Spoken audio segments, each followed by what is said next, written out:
Tudo que for atrapalhar a sua caminhada, Deus vai tirar do seu caminho. E às vezes vai ser das piores maneiras, maneira que na hora você não vai nem entender. Em 2014, eu morava num bairro bem simplesinho, onde eu construí a minha primeira casa. E chegou um cara lá, e esse cara era deficiente. E ele comprou um terreno e fez um barraquinho de madeira, sabe? E eu olhava aquilo, eu ficava com dó, rapaz. Aí comecei a conversar com esse cara, e esse cara era aposentado. Então ele ia comprando o material, o dinheirinho que ele ia recebendo da aposentadoria, mas não tinha como construir. Então eu resolvi ajudá-lo. Na época eu fiz muito serviço para ele de pedreiro, final de semana de graça. Na época eu emprestava torneira, andaime, ferramenta. E aí fui pegando uma certa amizade, sabe? Logo depois esse cara montou um bar. E eu nunca bebi, eu nunca fumei, eu nunca joguei sinuca. Mas como eu era amigo, eu sempre tava ali nesse bar conversando e tal.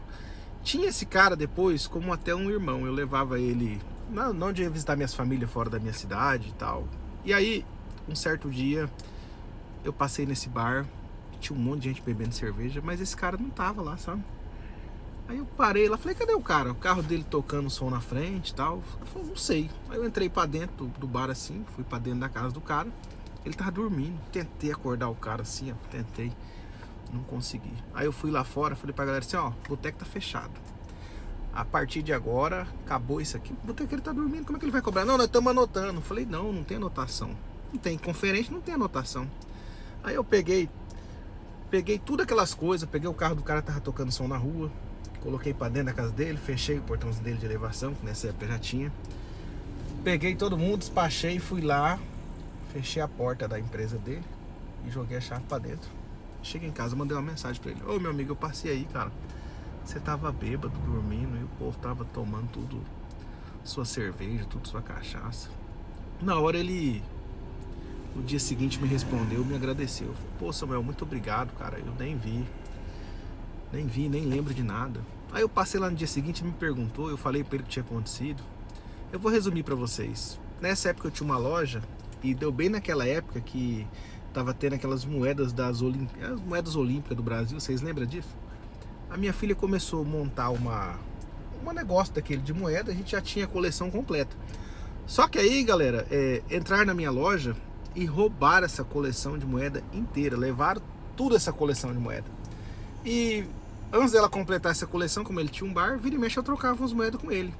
E antes disso eu tinha falado pra ele, meu amigo, roubaram a coleção de moeda da minha filha e nós não temos mais moeda nenhuma. A hora que você tiver uma, nós troca. Eu falei, não, nós troca de novo. E aí, o que acontece? Depois que fizeram essa festa no bar dele, que eu fui lá e fechei, passou um dia e falou pra mim, Samuel, fala a verdade pra mim. Ah, você roubou minhas moedas olímpicas? Eu falei, não, cara, por quê? Não, porque o único cara que tava lá que tinha um dinheirinho era você. Eu não dei falta do dinheiro do caixa, eu dei falta de cerveja, mas eu dei falta da minha coleção de moeda olímpica. Todo mundo que tava lá podia levar todo o dinheiro do caixa, mas por que só levaram a coleção de moeda olímpica? Eu falei, cara, não tem nada a ver com isso, nem sei. Eu vou resumir pra vocês. Esse cara era botequeiro. Na época ele começou a espalhar pra vizinhança inteira que eu tinha ido lá um dia, que ele tava bêbado, dormindo, fechado o boteco dele e roubado dele essa coleção de moeda olímpica. Rapaz, eu fiquei muito triste. Eu não sabia o que fazer e eu tentava assim de várias maneiras, sabe? E falando com Deus, mas como é que eu vou provar esse cara que eu não peguei as moedas dele? Como é que eu vou achar essas moedas? Durante uns 60 dias eu não dormi direito, eu acordava de madrugada pensando o que eu ia fazer, porque eu tinha aquele cara como um amigo, pra mim doía aquela situação, pô, o cara tá desconfiando, eu preciso provar. Aí chegou num ponto que eu falei, peraí, cara, eu não peguei moeda nenhuma, eu não fiz nada de errado, eu não tenho que provar nada. Aí fui nesse cara e falei, meu amigo, o negócio é o seguinte, você tem como provar que eu peguei essas moedas? Eu era teu amigo até ontem, hoje eu acordei.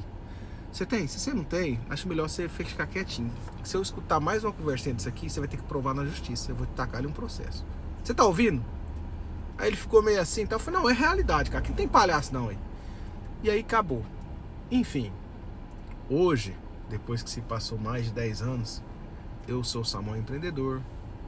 Eu faço essa coisa mais legal que a gente faz aqui na internet, de falar sobre negócio. Eu vivo uma vida, graças a meu bom Deus, assim, muito boa. E eu entendo o seguinte, cara, não era perfil de eu ficar andando naquele boteco. Só que como é que Deus ia fazer eu parar de ir lá? Se eu não tomo cerveja, se eu não jogo sinuca, se eu não arrumo confusão. Então eu nunca ia sair. Podia ser que eu estivesse, se esse cara tivesse boteco, podia ser que eu estivesse lá até hoje. Mas será que o Samuel empreendedor que vocês acompanham hoje tem perfil para estar andando em boteco? Mas foi a única fórmula que eu creio que Deus fez de eu conseguir abrir os meus olhos e sair daquilo. Então às vezes o que você está passando hoje, e você nem está percebendo, pode ser um livramento que Deus está te dando lá no futuro, cara. E depois esse cara arrumou uns problemas, tal. Enfim, eu vou resumir para vocês. Hoje essas pessoas olham o Samuel lá de vários anos atrás e não tem acesso ao Samuel igual tinha naquelas épocas.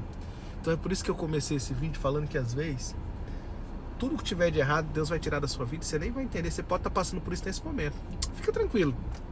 Eu fui acusado de ladrão, só pensando em ajudar as pessoas. Eu passei por isso. Nada melhor do que a experiência e entender que às vezes Deus faz as coisas que a gente não quer que aconteça, que a gente não entende, mas depois, com o passar de muito tempo, a gente vai falar assim: hoje eu entendo. Então hoje eu entendo. Hoje eu entendo. Porque naquele momento era necessário acontecer aquilo. Hoje eu entendo.